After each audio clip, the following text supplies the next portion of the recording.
आप सब परम प्रबुद्ध श्रोता, कई बार आपने गुरुदेव की सन्निधि प्राप्त की है, कई बार कथाएं श्रवण की हैं। ऐसा यहाँ कोई नहीं होगा जो पहली बार कथा सुन रहा हो। है कोई यहाँ पर जो पहली बार कथा सुन रहा हो? ऐसा कोई भी नहीं। निरंतर आप महापुरुषों की कथा से जुड़े रहते हैं, तो ये कथा का एक परम भाव है। ये कथा हम बुद्धि में नहीं, हृदय में रखें। एक बार प्रेम से बोले, जय श्री राम, जय श्री राम, जय श्री राम, जय श्री राम, जय श्री राम।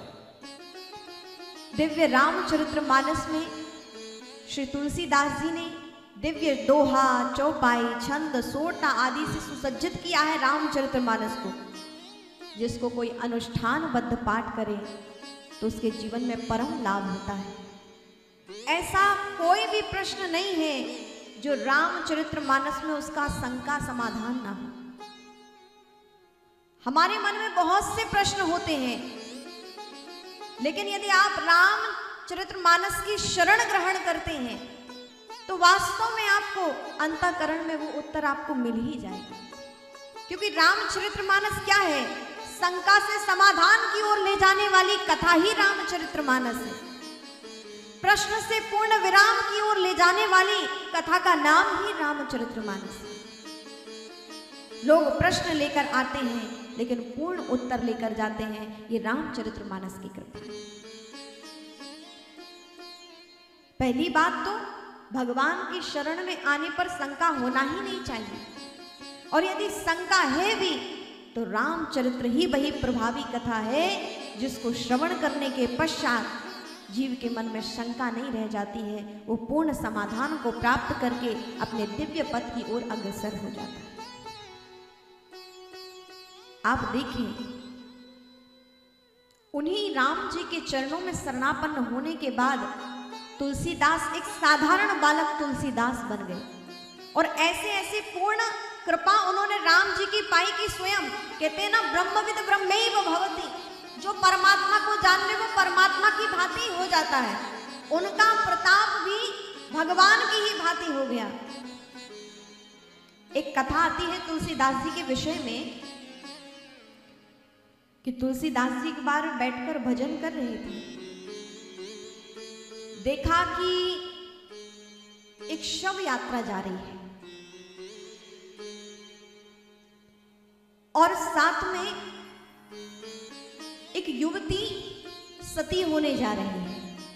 शव यात्रा उसके पति की और युवती सती होने जा रही है। ये उस काल की बात है। तो काशी के घाट पर बैठे तुलसीदास जी भगवान का भजन कर रहे थे। शव यात्रा निकली और अपने पति के लिए सती होने जा रही वह युवती ने देखा तुलसीदास जी महाराज को, तो सोचा कि मैं अपने प्राणों को तो त्यागूंगी, अपने पति के लिए प्राण न्यौछावर करूंगी, सती होंगी, लेकिन उससे पूर्व संत भगवान के दर्शन हो रहे हैं तो प्रणाम कर लूं, अंत समय आशीर्वाद ले लूं। और कहते वह युवती आकर परम संत तुलसीदास जी महाराज के चरणों में प्रणाम करती है। तुलसीदास जी ने पूछा, पुत्री? और बस पुत्री कहा और अचानक से उनके मुख से निकल गया, अखंड सौभाग्यवती भव। क्या शब्द निकला? अखंड सौभाग्यवती भव। आश्चर्य में वो युवती की, अभी मैं सती होने जा रही हूं, मेरे पति का प्राणांत हो गया है, और यहां ये संत कह रहे अखंड सौभाग्यवती भव।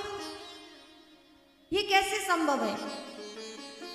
वो दुखी हुई युवती और उसने कहा, महात्मन, क्या आप जानते नहीं, आपने अभी देखा नहीं, ये जो यात्रा जा रही है शव यात्रा, वो मेरे ही पति हैं जिन्होंने कुछ समय पूर्व अभी अभी शरीर को त्यागा है, और अपने पति के लिए मैं सती होने जा रही हूं, और आप कह रहे हो अखंड सौभाग्यवती भव। मेरे तो पति अब रहे ही नहीं, कहां से मेरा सौभाग्य अखंड होगा? अब तुलसीदास जी बड़े आश्चर्य में, लेकिन संत वचन पलटे नहीं, पलट जाए ब्रह्मांड। संत वचन पलटे नहीं, पलट जाए ब्रह्मांड। साधु सहज स्वभाव में बोले और कहते हैं कि तुलसीदास जी आश्चर्य में, अब तो काशी वासियों की भीड़ लग गई कि अब क्या होगा, संत का वचन खाली जाएगा या ये जो अभी शव पड़ा हुआ है वो जीवित हो जाएगा, क्या होगा। काशीवासी आकर गोस्वामी तुलसीदास जी को घेर कर खड़े हो गए। पूरा समूह जन समाज वहां खड़ा हो गया कि अब क्या हो गया, क्या इतने बड़े तपस्वी महात्मन की, राम कृपा को प्राप्त किए हुए महात्मन तुलसीदास जी का वचन खाली जाएगा या ये शव जो भी पड़ा हुआ है वो जीवित होगा। तुलसीदास जी ने कहा, हे पुत्री तुम घबराओ मत, यदि तेरा परिवार और तेरा पति यदि प्रभु राम का भक्त बन जाए और जीवन पर्यंत प्रभु का नाम स्मरण करता रहे तो इसी क्षण में तुम्हारे पति को जीवित कर सकता। अब कौन स्त्री होगी जो अपने पति को जीवित करने के लिए क्या कुछ नहीं करेगी। युवती ने कहा, भगवान यदि ऐसी कृपा हो तो मैं अपने पति सहित संपूर्ण परिवार सहित आपकी शरणागति को धारण करेंगे और भगवान राम का अहन्य जाप करते हुए जीवन पर्यंत ऐसे ही रहेंगे। आप कृपा कीजिए भगवान, मेरे पति जीवित हो जाए। और तुलसीदास जी ने क्या किया, तुरंत गए, राम नाम का जाप किया, भगवान शिव की कृपा को अनुभव किया, काशी विश्वनाथ जी के चरणों में प्रार्थना की, भगवान राम नाम का मंत्र जाप किया, हाथ में जल लिया, कुछ मंत्रों को पढ़ा है और उस मृतदेह पर जो ही जल का छिड़काव किया वह मृतदेह जागृत हो गई। प्राण आ गए उस शव में, शव जागृत हो उठा। अपने पति सहित उस युवती ने श्री तुलसीदास जी महाराज के चरणों में प्रणाम किया। हे ऋषि, आप जैसे महात्मन ही हैं जो मृतदेह में भी प्राण डाल सकते हैं, जो भरमान कार्य कर सकते हैं वही कार्य संत भी कर सकते हैं, क्योंकि ब्रह्मविद ब्रह्मैव भवति। जब कोई परमात्मा को जान लेता है, परमात्मा का हो जाता है, तो उसका स्वभाव, उसके गुण भी परमात्मा की भांति ही हो जाते हैं।